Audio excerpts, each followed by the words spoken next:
বর্তমান পরিবেশ প্রেক্ষাপট খুবই ভয়াবহ।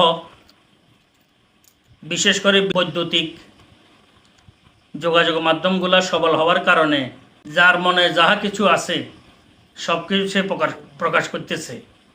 ফলে হেদায়েত আর দলালত, অর্থাৎ হেদায়েত আর গোমরাহি, এটা এমনভাবে সম্মিশ্রিত হইয়া গেছে, একটা আরেকটার থেকে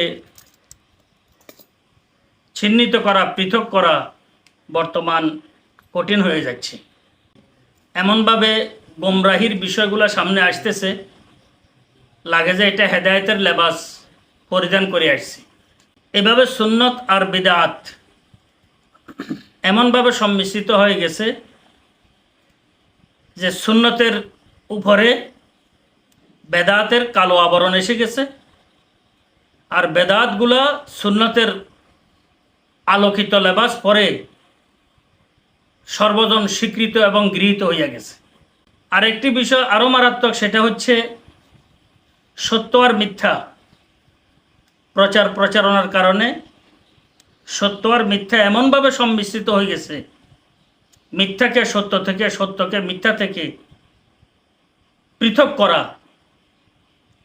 চিহ্নিত করা এটা কঠিন হয়ে দাঁড়িয়েছে। যার কারণে সত্য লোকগুলা মিথ্যুকের কাতারে এসে যাইতেছে, আর মিথ্যুক যারা আছে এরা সত্যের কাতারে এসে যাইতেছে।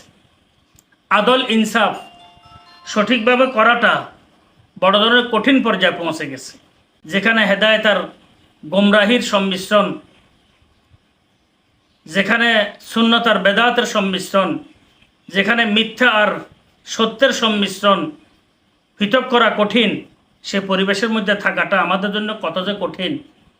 বিশেষ করে আল্লাহ পাকের দরবারে দোয়া করা দরকার, এবং হক্কানি রব্বানি বুজুর্গানে দিন আলেম ওলামাদের পাশে কাছে থাকা দরকার, নেক পরিবেশগুলো গ্রহণ করা দরকার। তাহলে হয়তো বেদাতের বিপদ থেকে, গোমরাহির বিপদ থেকে, মিথ্যার বিপদ থেকে আল্লাহ পাক হেফাজত করবেন, আখিরাতের কামিয়াবি দান করবেন।